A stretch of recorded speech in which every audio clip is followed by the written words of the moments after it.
우리 이달의 말씀하겠습니다. 내가 너로 큰 민족을 이루고 내게 복을 주어 내 이름을 창대하게 하리니 너는 복이 될지라. 너를 축복하는 자에게는 내가 복을 내리고 너를 저주하는 자에게는 내가 저주하리니 땅의 모든 족속이 너로 말미암아 복을 얻을 것이라. 창세기 12장 2절 3절 말씀 우리의 선포하겠습니다. 여호와 나의 하나님, 내가 복이 되게 하옵소서. 나로 말미암아 나를 아는 모든 사람이 복을 얻게 하옵소서. 내 이웃이 나로 말미암아 복을 얻게 하옵소서. 내 교회가 나로 말미암아 복을 얻게 하옵소서. 우리 교회로 말미암아 대한민국이 복을 얻게 하옵소서. 예수님의 이름으로 기도합니다. 아멘. 반드시 여러분의 선포드릴 줄 믿습니다. 고맙습니다. 요한복음 8장 3절은 굉장히 유명한 구절이 있지 않습니까? 죄 없는 자가 먼저 돌로 쳐라. 이 굉장히 유명한 구절이 있는 성경입니다. 근데 또 신학적으로는 이 본문에 관한 논란도 굉장히 많습니다. 근데 오늘 이제 신학적으로 그런 부분을 다루는 것이 아니고 이걸 통해서 하나님 우리에게 무슨 말씀하시려는가를 이제 우리가 상고하겠습니다. 우리 요한복음 8장 3절에 있습니다. 여러분 읽어보십시오. 요한복음 8장 3절 시작.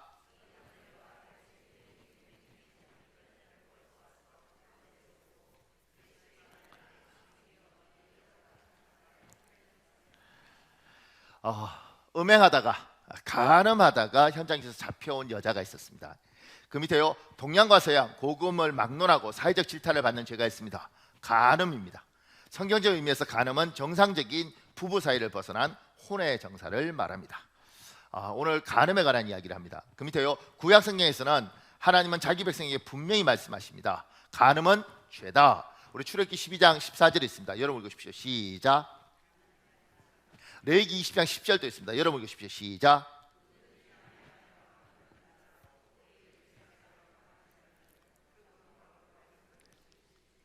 십계명에 간음하지 말라. 십계명 중에 하나예요. 간음한 자는 쳐 죽여라. 이렇게 이야기를 합니다. 성경은. 그러니까 죄라는 거예요. 죄. 그 밑에요, 신약 성경에서는 하나님은 자기 백성에게 분명하게 말씀하십니다. 간음하면 철저히 회개하기 전엔 천국에 못 간다. 우리 고린도전서 6장 9절 10절에 있습니다. 여러분 읽으십시오. 시작.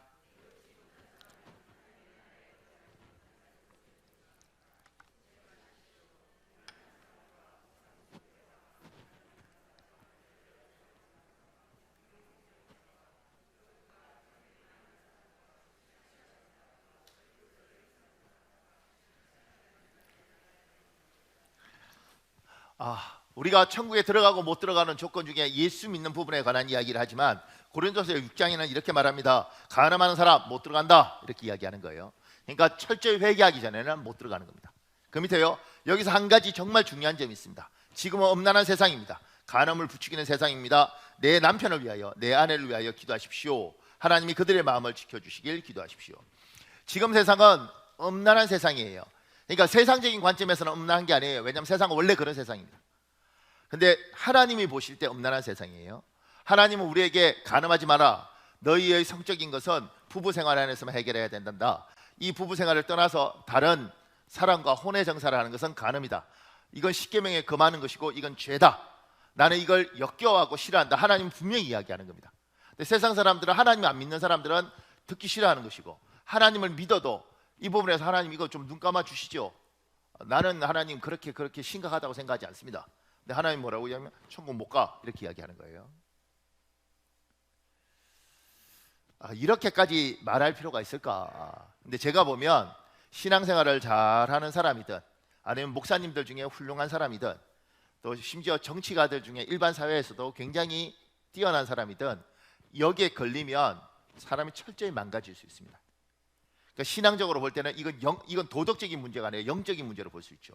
왜냐하면 신앙생활 잘 할 수 있고 열심히 하고 나중에 목사가 될 수 있는 사람, 나중에 장로가 될 수 있는 사람이 이 덫에 걸리는 순간 이것 때문에 가정이 문제가 생기고, 가정이 문제가 생기면서 신앙이 망가지고, 그러면서 하나님의 일꾼으로, 사회적인 일꾼으로 좋은 목회자로서 못 쓰는 거예요. 근데 지금 사회는 어떤 사회냐면 이 간음을 부추기는 사회란 말입니다. 그리고 하면 돌 던지고, 감옥에 가고 이런 건 아니더라고요. 간음죄가 폐지됐으니까. 그런데 가정을 쑥대밭으로 만들면서 이걸 부추겨서 결국은 한 사람을 망가뜨리게 만드는 것이 지금 사회예요. 그러니까 여러분이 가지고 있는 하나님 주신 소중한 가정을 지키기 위해서 기도하셔야 되는 거죠. 하나님, 내 남편을 지켜주십시오. 내 아내를 지켜주십시오.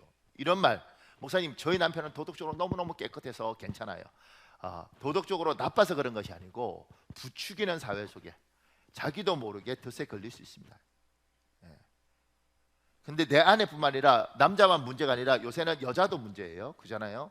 그러니까 이 여자분들에 대해서도 남편이 기도해야 됩니다. 하나님, 내 아내를 지켜주시옵소서.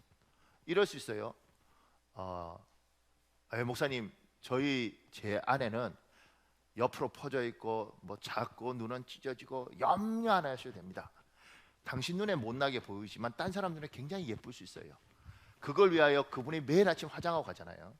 그러니까 제가 저희 집사람하고 어디 갈 때 집사람이 막 꾸밀 때, 여보 안 꾸며도 돼. 내 눈에는 예쁘니까 안 꾸며도 돼. 당신이 꾸며서 딴 남자가 보는 거 별로 안 좋으니까 그냥 모자 뒤집어 쓰고 그냥 와도 돼. 나 이렇게 말을 해요. 그러니까 이 세상에는 이게 부추기는 세상이고, 지금 많은 사람들이 제가 보니까 아침 드라마는 제가 본 적은 별로 없지만 제가 보니까 거의 하여튼간에 불륜의 도가니더구만요. 그러니까 그런 사회에서 여러분과 내가 살고, 지금 우리 밑에 애들은, 우리의 자녀들은 그거 보면서 자연스럽게 와요. 그러니까 여러분 기도하셔야 됩니다. 하나님, 내 남편을 지켜주십시오. 내 아내를 지켜주십시오. 그리고 자녀들도 방심하면 안 돼요. 하나님, 내 어머니 내 아버지가 끝까지 잘 갈 수 있도록, 50이 되든 60이 되든 70이 되든 끝까지 잘 갈 수 있도록 하나님 지켜주십시오.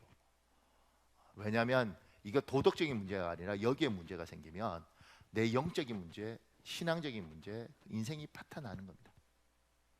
그러니까 여러분이 기도하시는, 하나님, 내 남편을 지켜주십시오. 내 아내를 지켜주십시오. 내 눈에 못난 남편이지만 딴 사람 볼 때는 굉장히 괜찮은 남자일 수 있습니다. 내가 볼 때 우리 아버지가 별로 매력이 없지만 다른 사람한테는 굉장히 매력이 있을 수 있습니다. 고맙습니다. 나는 여러분이 이렇게 말할 때 비웃을 줄 알았는데, 그러니까 아버지들이 자존감이 많이 낮은 경우가 있는데 그렇지 않습니다.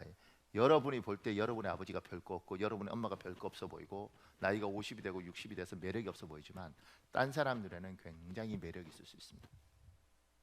하나님, 내 아버지를 지켜주십시오. 내 어머니를 지켜주십시오. 내 아내를 지켜주십시오. 내 남편을 지켜주십시오. 심지어 우리 시아버지를 지켜주십시오. 우리 시어머니를 지켜주십시오. 여러분 기도하시기 바랍니다. 아멘. 고맙습니다. 그 밑에요. 가늠한 내 남편, 가늠한 내 아내는 비난받아 마땅합니다. 그러나 스스로 질문해 보십시오.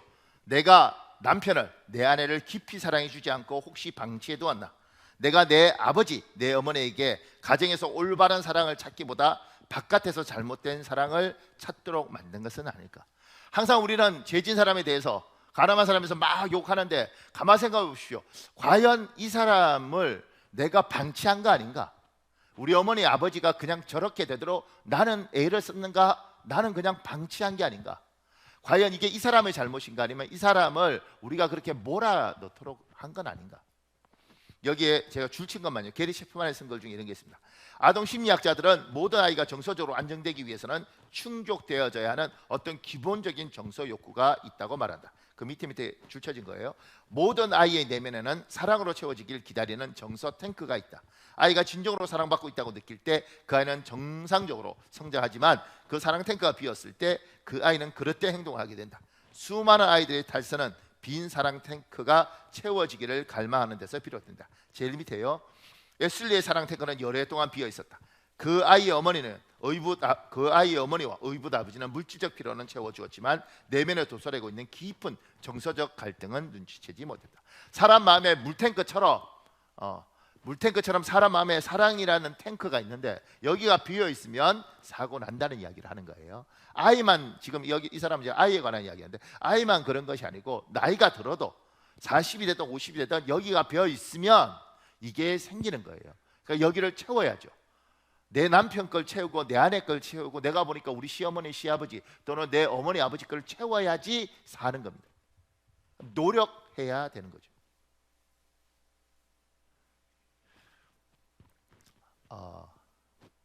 저희 부부는 예를 들면 이게 제가 보니까 성도 이야기하니까 우리 부부 이야기하는 게 제일 편하더라고요. 우리 부부 같은 경우는 저희가 이제 원래 예배가 이렇게 2번에다 예배가 3번이 됐잖아요. 근데 저는 이제 토요일 날 밤은 사실 잠을 잘 못 자거든요. 그러다 보니 이제 주일날 이제 굉장히 처음에 피곤하더라고요. 5월달 뭐 이렇게 6월달 뭐 너무너무 피곤한데 그러면 제가 이제 일부 설교하고 내려갔다가 한 5분 뭐 10분 안 돼서 다시 올라와야 된다고요. 그럼 어떨 때 밤새 한숨도 못 자고 설교 준비하고 그리고 이렇게 하면 우리 사모님이 저를 보면서 얼마나 불쌍하겠어요. 그러니까 지치면 정서적 탱크가 이렇게 막 이렇게 내려가죠. 왜냐하면 여러분 중에도 설교할 때 일부 때 막 째려보는 사람 있고 막 이러면 얼마나 이게 내려간다고 그렇게. 그런데 요새는 더 웃기잖아요. 이게 뭐 은혜를 받는지 안 받는지 알 수가 있나 이게 여기 다 가려고 이렇게. 그런데 이제 그렇게 할 때 이러면 어떨 때 제 방에 와서 제 발을 막 주물러 주고 이래요. 이렇게. 선생님 힘내세요. 이렇게 막 주물러 주고 이렇게 하면 제가 이렇게 보면서 이 생각을 해요. 이 사람은 왜 이렇게 할까 내한테 이렇게 할까?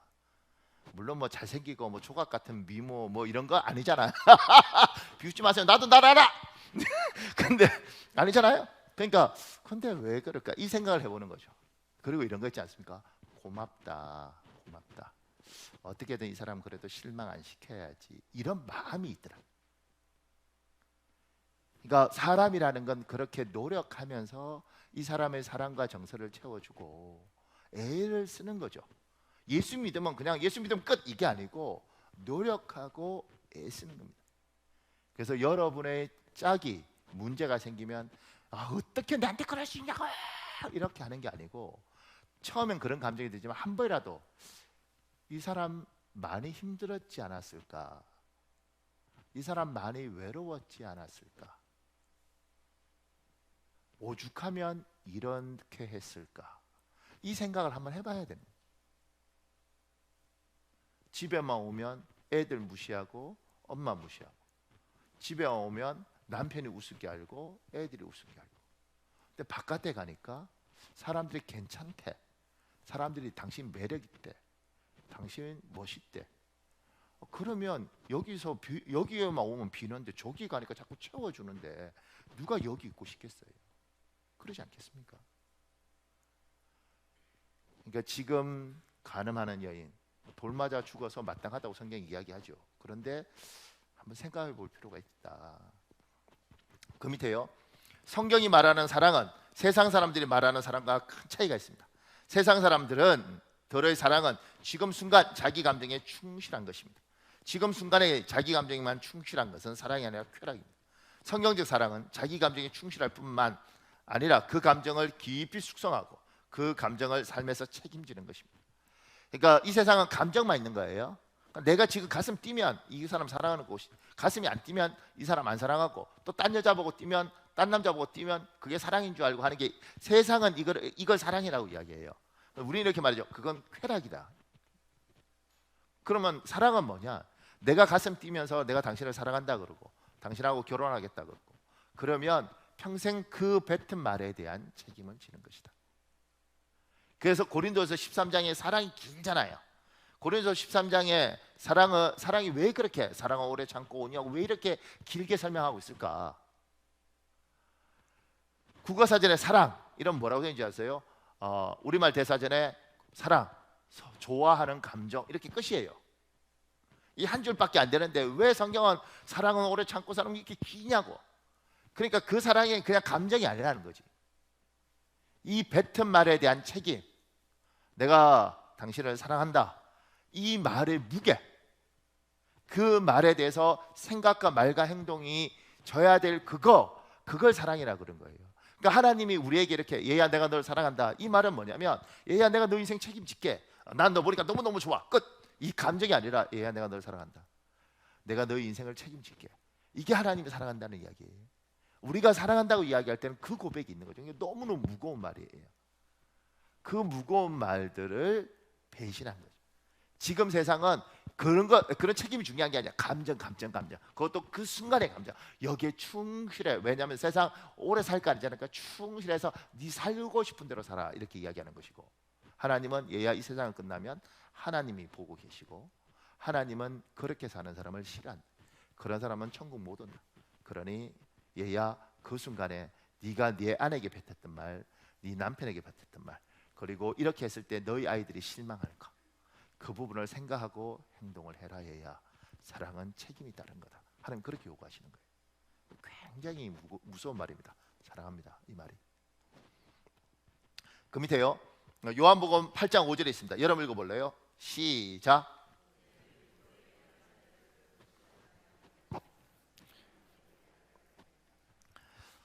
그 밑에 이렇게 해줬습니다. 지금도 모세의 시대나 요한복음 8장의 시대처럼 돌로 쳐 죽이는 사회가 지구상에 존재합니다. 아주 크게 많이 존재합니다. 그 밑에 그런 이슬람에 관한 이야기인데 여러분 읽어보십시오. 지금 여기에 나오는 영화 중에 The Stoning of Soraya M이란 이 영화가 있습니다. 근데 이 영화는 어떤 내용이냐면 지금 이란에 있었던 소설인데 그걸 영화로 만들었어요. 이란에 있었던 일이에요. 그러니까 대한민국에 이를테면 이런 문화 있지 않습니까? 간음죄 폐지하고 미국에서 뭐 문란한 거 용서해주고, 이게 보편적인 세상인 줄 아는데 성경은 그렇지 않다고 말하고, 더 놀라운 건 지금도 성경하고 좀 다른, 성경의 구약, 우린 신약도 믿잖아요. 근데 구약만 믿던 그런 세대에 사는 사람들이 있습니다. 그래서 지금 요 이란은 이슬람 율법은 어떻게 되냐면 간음을 하잖아요. 그러니까 이 영화 내용은 이런 겁니다. 이 남자가 다른 여자하고 살고 싶어요. 젊은 여자하고. 그래서 자기 아내, 아기가 둘이 있는 이 아내에게 간음을 했다고 누명을 씌워요. 거짓 증인들 해서. 그래서 돌로 쳐 죽입니다. 돌로 쳐 죽이고 젊은 여자하고 결혼을 하려고 하는 그 의도를 가지고 코너에 모는 그런 영화예요. 그런데 이 소라야한 여자가 돌에 맞아 죽을 때 나는 이제 구약에 돌로 쳐 죽인다 이게 그냥 뭐 이렇게 있고 그냥 돌로 쳐 죽인데 그렇게 하지 않더라고요. 어떻게 하느냐면 땅을 파서 사람을 묻어요. 얼마나 묻냐면 요만큼 묻어요. 요만큼. 여자를 요만큼 묻더라고요. 그러면 요 손이나 이거 다 나와 있잖아요. 그러니까 움직이면 안 되니까 요걸 요렇게 여기를 줄로 묶어요. 이렇게. 그러니까 요 상태로 요만큼 상처가 다 나와 있는 거잖아요. 요 상태에서 이제 그 남편부터 돌로 던지더라고요. 이 영화는 친정 아버지부터 돌로 던져요. 근데 친정 아버지 못 던집니다. 그러니까 남편이 돌 던지고 두 아들이 엄마를 향해서 돌을 던져요. 그래서 마을 주민들이 돌로 쳐서 이게 집단으로 되는 게 하나씩 계속 던져서 죽을 때까지 던지더라고요. 그렇게 해서 죽이는 겁니다. 그러니까 간음이라는 것에 대해서 어떤 데는 너무 지금 뭐 그런 것들이 뭐 이렇게 하나님이 없다고 이야기하는 쪽도 있고 마음대로 사는 곳도 있지만, 지금도 어떤 곳에서는 우리는 그런 식으로 이렇게 정죄하면 안 된다고 생각하지만 아주 옛날 율법처럼 돌로 여전히 쳐 죽이는 동네가 아직도 존재하더라. 아직도 존재하더라. 그 밑에요. 제가 이렇게 썼습니다. 돌로 쳐 죽이는 것보다 말로 입소문으로 사람을 쳐 죽일 수 있습니다. 성경은 말의 권세와 능력을 강조하고 우리는 그것을 잘 아는 사람입니다. 결단하셔야 합니다. 나의 말은, 나의 언어 생활은 내 남편, 내 아내, 내 아이를 살리는 말을 하리라. 나의 말로 내 이웃, 내 교회, 내 주변을 쳐 죽이지 않으리라. 표현이 거칠죠. 근데 제가 그냥 순하지 않고 그냥 이렇게 적었습니다. 그러니까 지금 돌로 쳐 죽이는 이 부분만 갖고 제가 조금 더 생각해 봐야 될 것은, 돌로 사람을 쳐 죽이는 것, 이 부분에 대해서 돌로만 쳐 죽이는 게 아니라 여러분의 언어로 사람을 쳐 죽일 수 있다는 생각을 하셔야 됩니다. 그러니까 예수 믿는 사람은 언어의 권세를 알고 있는 사람들이 있고, 말의 권세를 아는 사람들은 말을 함부로 뱉으면 안 되는 거예요. 함부로 뱉는다는 것들은 별일이 아니지만 툭 뱉은 말들. 제가 우리 교회에서 목회하면서 재밌는 일이 한 번 있었는데, 아주 옛날에 어떤 분이 이거 누가 했대? 이렇게 하는 거예요. 그러니까 다른 분이 이렇게 위에서 시켰어 이러더라고. 그래서 누가 위에서 시켰어? 위가 누구야? 담임 목사님 사모님 이렇게. 저 그때 알았어요. 우리 위가 담임 목사 사모구나, 우리 사모구나 이렇게. 근데 이제 우리 사모님은 그 말 한 적이 없다고. 그래서 이제 오해가 생겼어요. 이렇게. 이 해프닝인데 심각한 이야기예요. 오해가 생겼어요. 근데 이제 그날 밤에 나는 잠이 안 오더라고. 왜냐하면 얼마나 억울했을까. 자기가 하지도 않은 말을 위에서 시켰어? 위가 누구야? 사모님 같지? 이렇게 해서 멀쩡한 사람 희한하게 만들어 놨으니까 제가 우리 사모 힘들겠다. 근데 밤에 자더라고요. 자고 근데 깨웠죠. 여보 그러니까 일어났습니다. 자는 사람을 참 깨우는 나도 그렇죠. 그때 너무 어려서 한 10년 됐으니까 여보 그런 말을 듣고 잠이 와? 이러니까 우리 사람 그러더라고. 안 자면 어떡해요? 자들 내가요 그때 존경했잖아요. 이렇게 살아야 돼 사람은. 왜냐하면 그냥 듣고 이렇게. 근데 우리는 저같이 이렇게 약간 생긴 건 이래도 여성적이고 여성이니까 문학적이고 이런 분들은 주야로 묵상하거든요. 위가 나래 이렇게 하는 사람들은 인생 굉장히 피곤해요. 밤에 잠 못 자죠. 눈 뻘개서 위가 나래 이렇게. 그러니까 사람이 하는 말들 누구는 쿨하게 넘어가지만 누군가는 그 돌에 밤새 잠 못 잘 수 있다는 거예요. 그러니까 여러분이 뱉는 말 그것도 무게감 있는 사람, 일단 교회에서는 권사님 정도면 굉장한 거예요. 우리 교인들은 너무 착해서 웬만하면 권사님 투표를 잘해주지만 그럼에도 불구하고 권사라는 직분은 굉장히 귀한 거예요. 교회의 안수집사, 장로님 이런 중직들은 굉장히 중요한 자리에 있으면 뱉을 때 조심해야 됩니다. 이 직분의 무게를 가지셔야 됩니다. 나이의 무게도 있습니다. 나이가 어렸을 때는 이렇게 뱉어도 아유 뭐 철다할 수는 없어요. 다 그런 거지. 애가 뭐 이제 30살짜리가 뭘 알겠어요. 이렇게도 갈 수 있어요. 서론도 봐줄 수 있어요. 그런데 나이가 50이 되고 60이 되고 70이 됐는데 권사님이 그랬대. 몇 살이야? 70살이야. 70살이 권사님 왜 그런데 그 순간 초라해지는 게 아니라 비참해질 수 있습니다. 나이가 많으면 많을수록 나이가 들면 들수록 더 저러는 참 나이가 들면 들수록 참 고우시네. 얼굴도 곱고 피부도 고울 뿐만 아니라 말을 할 때 저렇게 했으면 참 좋겠다. 참 말에 힘이 있고 말에 따뜻함이 있네.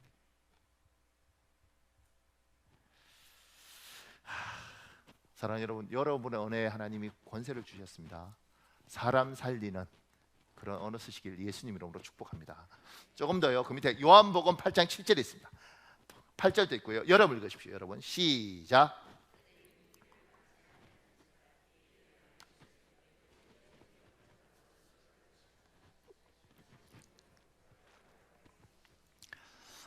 옛날에 구약 성경에서는 돌로 쳐 죽이니까 신약 성경 2000년 전에도 이스라엘은 이 법을 지켰어요. 로마 법은 이거하고 다른데. 그런데 그렇게 예수님 보고 예수님 저 여자 간음했어요. 돌로 쳐 죽이라고 성경에서 그런데 어떻게 해요? 이렇게 예수님이 뭐라고 그러냐면요, 우리가 생각하는 예수님은 굉장히 착하신 분이잖아요. 야 그거 돌로 쳐 죽이면 어떡해, 아프잖아, 이렇게 할 것 같죠. 근데 밑에 보십시오. 놀라운 것은 예수님이 성난 군중들에게 여인을 돌로 치는 것을 허락하셨다는 것입니다. 잘못한 것에 벌을 내리는 것은 당연합니다. 그래야 사회가 건강해집니다. 하나님의 정의가 이 땅에 실현되길 원하십니다. 우리 아모스 5장 24절에 있습니다. 여러분 읽으십시오. 시작.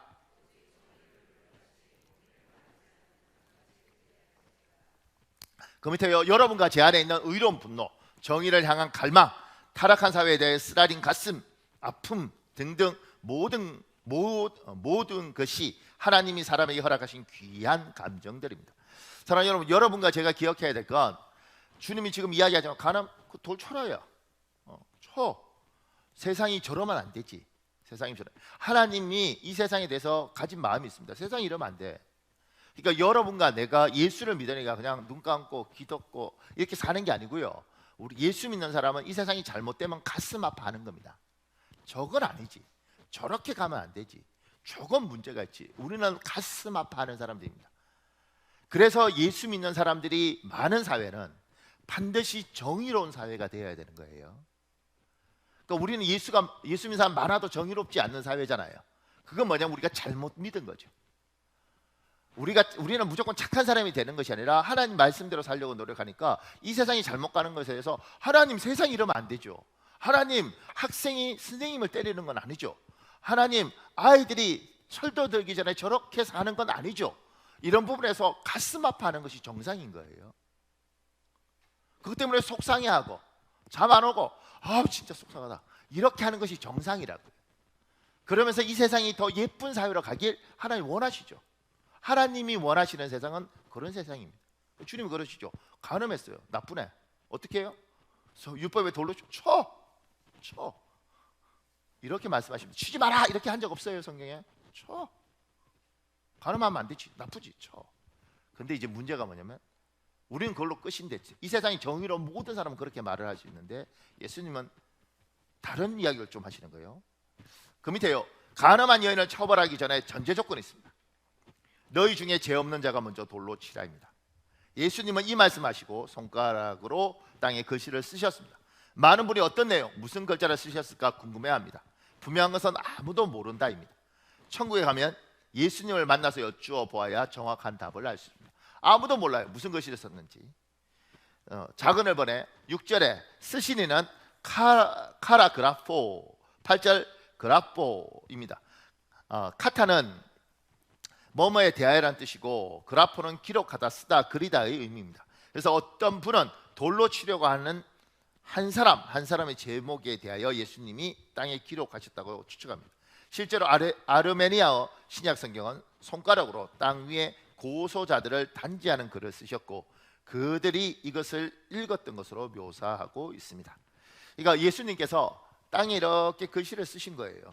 이제 이 그라포는 이렇게 뭐 그림을 그리다 이런 뜻도 있는데 글씨를 쓰셨을 것이다 이렇게 추측합니다. 뭘 썼는지를 다들 궁금해하는데 아무도 모르죠. 처음 가서 주님 만나서 물어보는 거 외에는 방법이 없습니다. 근데 이제 그 중에서 이제 재미있는 추측은 이런 거죠. 주님 돌로 쳐요?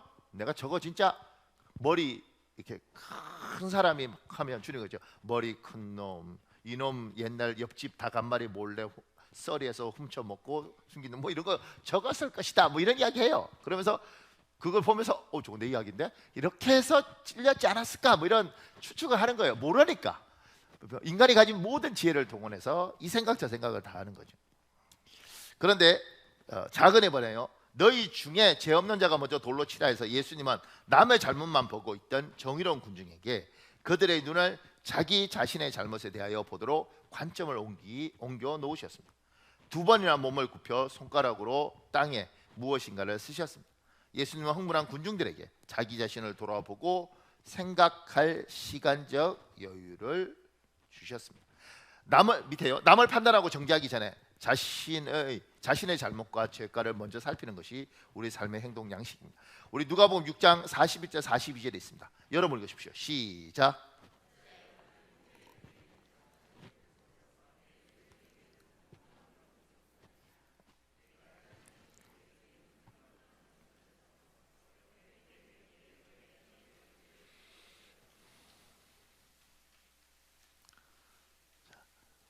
뒤에 넘기셔서요. 같이 읽겠습니다. 시작. 말할 수 있느냐? 위선자여, 우선 내 속에 있는 통나무나 빼어라. 그런 다음에야 내 눈이 잘 보여서 형제의 눈 속에 있는 티를 뺄 수 있을 것이다. 아멘. 주님이 돌로 쳐라. 근데 이제 주님은 한 가지 다른 걸 제시하는 거죠. 그게 뭐냐면 지금 모든 사람의 눈은 이 가늠한 여인에게 이렇게 쏠려 있습니다. 그러니까 저게 간음을 했어 이렇게 보고 있을 때 주님이 이야기하시는 거죠. 너는 죄 없는 자, 이 여자처럼 간음하진 않았더라도 도둑질도 안 하고 뭐도 안 한 죄 없는 자, 네가 돌로 쳐라. 그래서 눈을 여기에서 우리가 여기를 보는 눈을 뒤집어서 나를 보도록 하는 거죠. 내가 돌로 칠 자격이 있나? 내가 저 여자를 욕할 자격이 있나? 나는 그러면 무결하고 깨끗한가? 이렇게 보도록 하신 거예요. 그러니까 주님이 우리에게 어떤 일들이 있을 때 여러분과 제가 누군가를 비난하려고 할 때 우리가 분명히 맞는 말을 하지만 그 맞는 말을 비난할 때 나를 한번 보도록 요구하시는 거죠.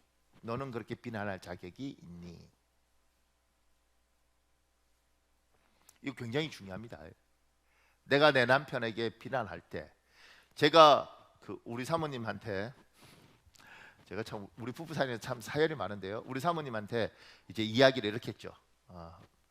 사모님 이렇게 옛날처럼 우리가 교인들이 이렇게 서로 다정하고 조그맣고 이럴 때는 우리가 좀 실수하고 이래도 괜찮지만 사람들이 자꾸 많아지고 그다음에 바깥 다른 곳에서 우리가 어떤 교회인가 이렇게 주목하는 사람들이 자꾸 많아지면 행동이나 말이나 이런 걸 더 조심해야 돼.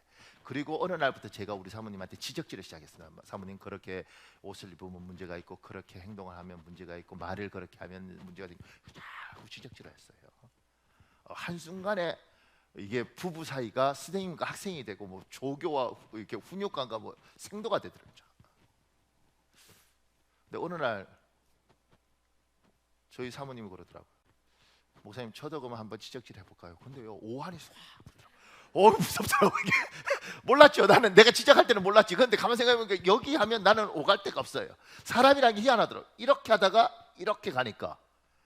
근데 이게 우리가 누군가를 할 때 나는 한 번도 보지 않고 나는 완벽한 사람처럼 이렇게 하는 거죠. 한 번만 이렇게. 부모 자식 간의 관계도 똑같습니다. 우리가 애들 지적할 때 할 말 많죠. 저는 우리 애들한테 이런 거 거의 안 합니다. 거의 안 하는 이유가 이를테면 많은 지금 우리 교회 같은 경우는 열심히 산 아버지들이 많잖아요. 열심히 산 아버지들이 아이들한테 하는 거 자기도 모르게 나오는 게 이거예요. 야, 너 왜 이것밖에 못하니? 나는 네 할아버지가 지지리도 없고 가난해서 내가 진짜 조금만 받쳐줬으면 난 정말 잘 됐다. 야, 내가 너한테 이렇게 바치는 이게 뭐니? 내가 너 정도면 정말 잘했을 때, 와, 너 그 인생 그렇게 살고 싶니? 이렇게 해서 막 애한테 한없는 상처를 줘요. 맞는 말이지. 말은 다 맞아. 근데 이게 아이의 이야기를 못 들어보는 거죠. 애는 그냥 아웅 그러고 나가버리니까. 애의 이야기는 그렇죠. 아버지가 나를 조금만 품어주고 도와줬더라면 내가 이렇게 안 됐습니다. 돈 주고 학원에 보내주는 정도가 아니라 아버지가 내 옆에서 좀 어렸을 때 좀 안아주고 무슨 일이 있을 때 그 부분에서 내하고 의논하고 그럴 수 있었으면 내가 이렇게 안 됐습니다. 아버지는 항상 없었지 않습니까? 이렇게 하면 갈 데가 없는 거예요. 저도 우리 아이들, 우리 큰애들, 둘째 애들 이렇게 야단칠 수 있는데 야단을 안 친단 말이에요.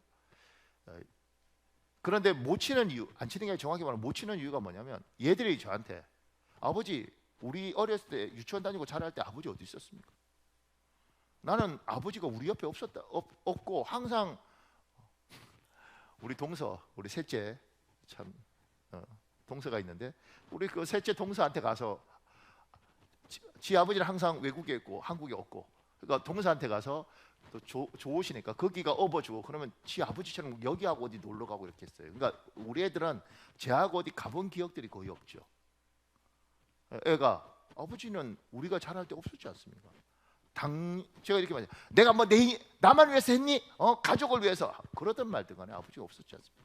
아버지는 아버지 인생을 살았고 그래서 뭐 열심히 살아 잘 됐는지 모르지만 우리는 늘 외로웠습니다. 그건 뭐 할 말이 없는 거예요. 나무라고 야단칠 때 돌아봐야 되는 거예요. 내가 이 말을 할 자격이 있는가? 내가 이런 말을 해도 되는가? 한번 돌아보면 참 어떨 때는 나 정말 너무 잘못 산 거 아닌가? 이런 질문을 할 수 있는 사람 많습니다. 그러니까 주님 요구하시는 거죠. 네 자신에 대해서 한번 이야기해봐라. 네, 작은 산문에요. 너희 중에 죄 없는 자가 먼저 돌로 치라 해서 먼저가 중요합니다. 간음에 분노한 정의로운 사람 중에서도 가장 순결하고 허물없는 사람이 먼저 돌을 던져야 했습니다. 누군가 돌을 던지면 많은 사람이 질문할 것입니다. 당신은 정말 티끌만치의 죄도 없는가? 돌로 쳐라. 그 중에 하나 더요. 먼저 쳐라. 가장 순결한 사람이 쳐야 되는데 한 번이라도 자기를 진짜 깊이 돌아보고 나의 스스로 돌아보는 게 다른 사람이 날 볼 때 어떻게 볼 것인가? 야, 네가 돌도 던졌어. 야, 내가 네 어떻게 산 줄 알아? 야, 나 너 초등학교 때부터 봤잖아. 야, 너 그렇게 하면 안 되지. 네가 무슨 순결해? 그렇게 하면 어떡할까? 못 치는 거예요, 다들. 그러니까 정죄는 간음했다고 돌로 칠 수 있는 건 하나님 외에는 없어요. 사람은 사람을 그렇게 대하면 안 되는 겁니다. 그 밑에요. 만일 우리의 죄가 없다고 말하면 스스로 속이고 또한 진리가 우리 속에 있지 아니할 것이요. 요한일서 1장 8절. 사람 모두 나약합니다. 죄를 짓습니다. 대한민국 민법, 형법 등등에 속한 큰 죄를 짓지 않을 뿐 사실은 매일매일 죄에 노출되어 있습니다. 그리고 벌하겠다고 사법당국이 작정하면 지금도 우리는 처벌 대상이 됩니다. 지나가다 가래만 뱉어도 경범죄에 속해요. 그 밑에요.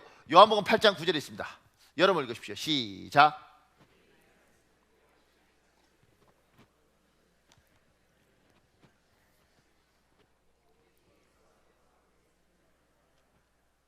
주님께서 죄 없는 자가 먼저 돌로 쳐라 이렇게 이야기하니까 양심의 가책을 느껴 어른으로 시작하여 사람들이 떠나가기 시작했습니다. 그 밑에요. 본문에 감사한 것은 나이 많은 사람으로부터 시작하여 돌아갔다는 것입니다. 나이가 들면 양심이 무뎌질 수 있습니다. 죄에 대하여 무감각해질 수 있습니다. 근데 나이 많은 이들이 가장 빨리 양심의 가책을 느끼고 돌을 놓고 뒤돌아갑니다. 무감각해져 있던 그들의 양심이 자극을 받고 살아난 것입니다. 지금 오늘 이 본문이 놀라운 건 돌로 쳐라 이랬을 때 누가 돌로 치냐면 돌로 치라고 했을 때 가장 누가 반응하냐면 이 돌을 내려놓은 사람들이 여기 어른은 나이가 많은 사람들인 거예요. 나이가 많은 사람들이 가슴에 찔려서 돌을 내려놓고 먼저 돌아가요. 그러면서 어린 사람들까지 돌아가는 거죠.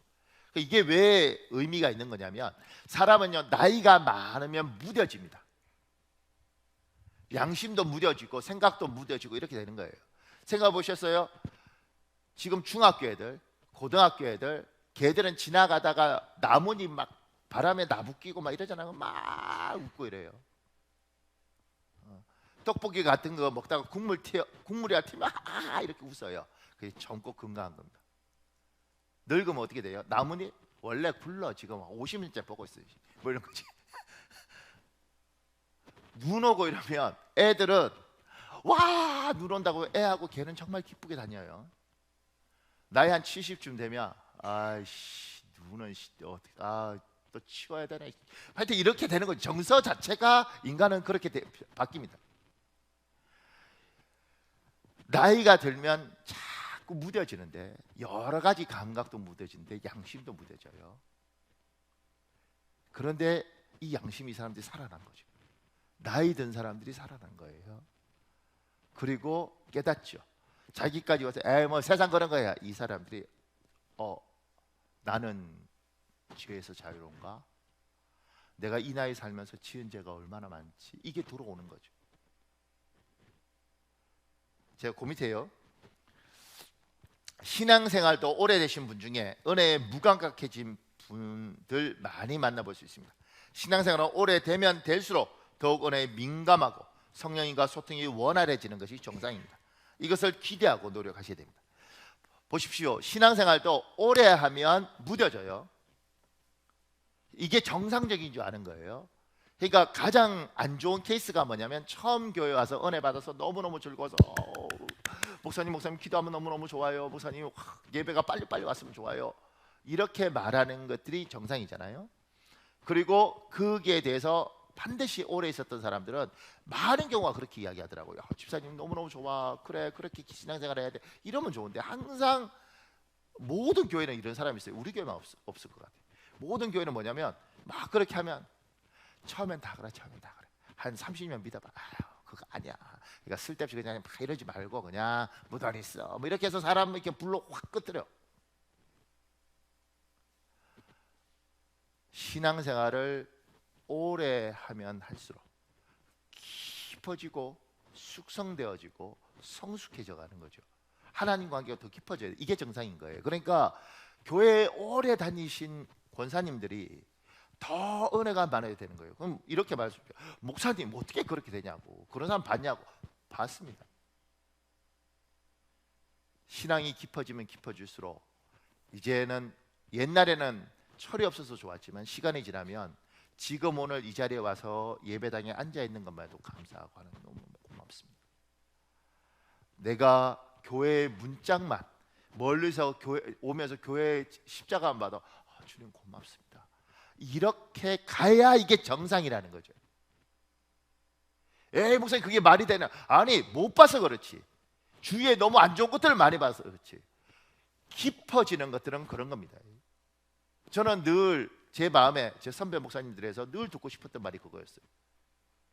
목사가 되면 하나님을 어떻게 사랑하는 걸까?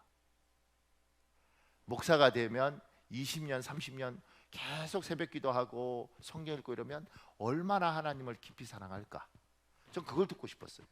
그래서 50년 목회한 목사님들은 어떨까?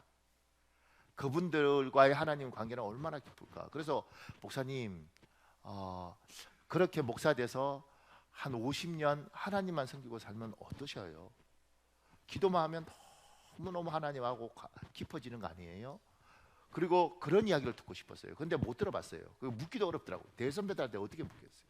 근데 제가 이제 내년이면 목사 안수 받은 지 20년이 돼요. 금방 가더라고요. 20년이. 그러면서 생각을 하는 거죠. 요새는 우리 부모님하고 그런 대화 시간이 적어서 잘 못하지만 전에는 하나님을 사랑하는 건 이런 것 같아. 주님을 사랑하는 건 이런 것 같아. 목회라는 건 어쩌면 이런 것 같아. 그리고 살면 살수록 하나님 앞에 더 감사한 것 같아. 이게 정상이라는 거죠. 그래서 교회에서 어른들을 보면서 권사님, 나 집사지만 권사 되면 하나님 정말 깊이 사랑하시는 거예요? 그러지. 집사 때하고 달라. 권사가 되니까 너무 좋고, 그 다음에 내가 더 하나님을 사랑해야 되는데, 그리고 정해놓고 성경을 읽게 되고 참 달라. 이렇게 가야 되는 거죠. 집사님, 권사님, 권사 되면 하나님을 정말 사랑하는 것 같아요? 더 깊어지는 것 같아요? 깊어진 개뿔 뭐 깊어지냐? 교회 일만 많이 하지. 어휴, 이럴 줄 알았으면 괜히 받았네. 뭐 이렇게 가는 거지.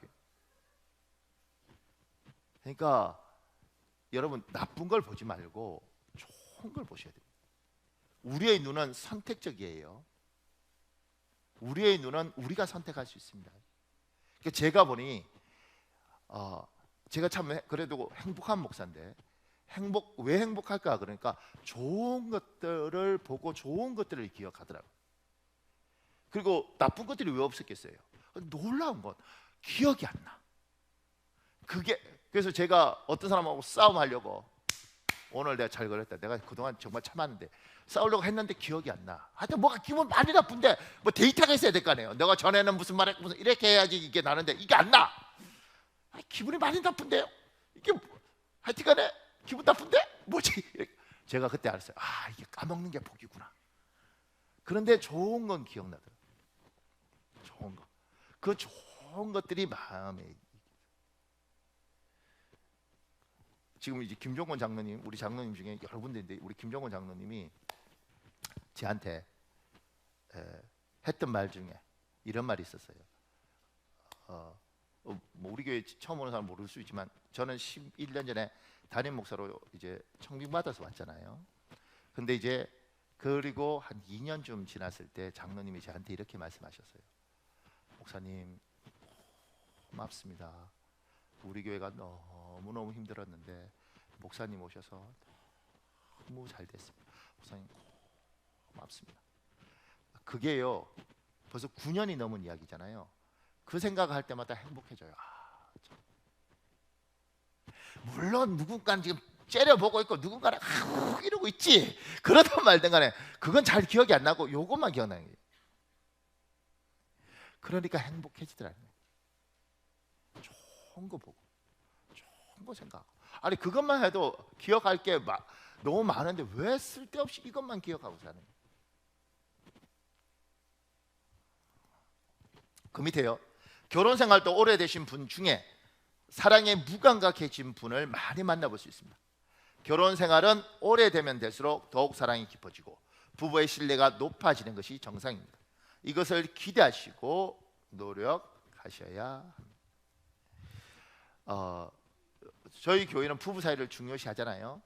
그러니까 부부 사이도 오래되면 될수록 사람들이 목사님 그렇게 오래 3, 40년 살면 뭐 그냥 아내인지 나무 토막인지 뭐 잘 모르겠습니다, 뭐 이런 거. 그렇게 가면 안 되는 거죠. 살면 살수록 고맙고 살면 살수록 귀하고. 이러다가 이 사람 먼저 가면 나는 어떻게 사나, 나는 혼자 못 사는데, 이런 마음들이 있어야 되는 거예요. 그게 깊어지는 겁니다. 사랑하는 강정 목사님, 뭐 그럴 리는 없겠지만 우리 김광욱 권사님 먼저 가셨습니다. 장로님 어떻게 가실 겁니까? 목사님, 제가 김광욱 목사님을 너무너무 사랑해서 먼저 갔는데 저는 혼자 외롭게 못 살겠습니다. 좀 나보다 한 20년 젊은 애 없을까? 이렇게 갈 수는 없잖아요. 죄송합니다. 살면 살수록, 그러니까 장로님이 이제 이야기하고 다니셔야 됩니다. 나이 많으시지만 사람들 앞에 살면 살수록 우리 김광욱 권사가 너무 좋아. 왜냐하면 저는 그 교회는 영적 흐름이 있습니다.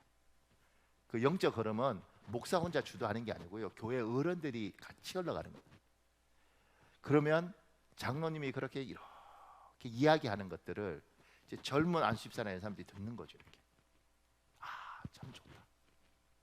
나이 들면 저렇게 멋있게 그리고 저렇게 아내를 자랑하고 그 다음에 저런 것들이 교회에서 괜찮구나.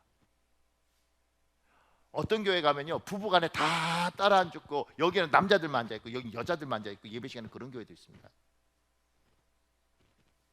우리 교회는 부부끼리 잘 같이 앉잖아요. 이렇게. 물론 떨어져 앉는 경우는 뭐 둘이 주일날 예배 오기 전에 어떨 때 하나는 여기 있고 하나는 2층에 있더라고요. 그래서 왜 그러냐 그러니까 한판 했대. 그래도 고마운 건 믿음이 있어서 교회를 왔죠. 근데 같이 앉기 싫으니까 하나는 밑에 있고 하나는 위에 있고 그렇게. 교회 흐름이 어른들이 살면 살수록 좋아. 아, 장로님 뭐 그게 그런 말 하지 마. 그런 말 하지 마. 부부는 살면 살수록 좋은 거야. 살면 살수록 좋은 거야. 이게 여러분 저 목회 도와주는 겁니다. 아, 뭐, 남자가 여자한테 그때 아우 목사님 수고를 못합니다. 이러지 말고. 이제 권사님 똑같이죠.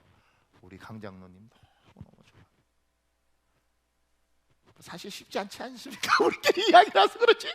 그래도 우리 장로님 너무 좋아. 70 넘도록 그렇게 돈 벌고 너무 좋아. 교회가 그 흐름을 이렇게 타고 가야 돼. 그러니까 결혼 생활 그러려면 노력해야 되는 겁니다.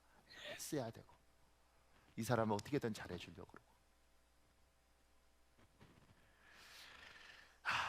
그 밑에 요한복음 8장 10절 11절 있습니다. 여러분 읽으십시오. 시작.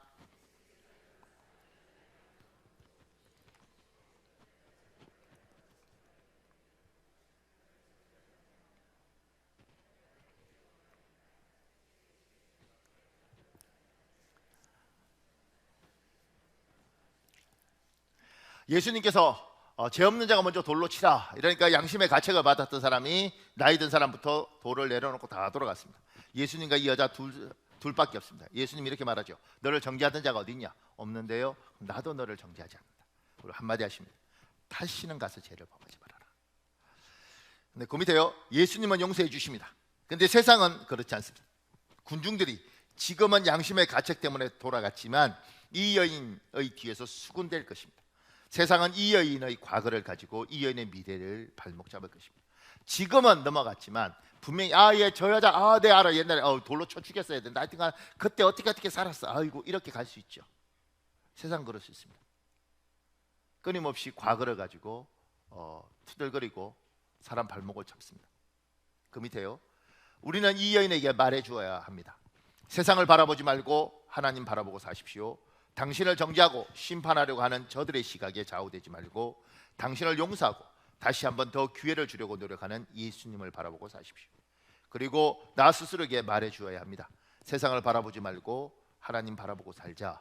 나를 정죄하고 심판하려고 하는 저들의 시각에 좌우되지 말고 나를 용서하고 다시 한번 더 기회를 주려고 노력하는 예수님을 바라보고 살자.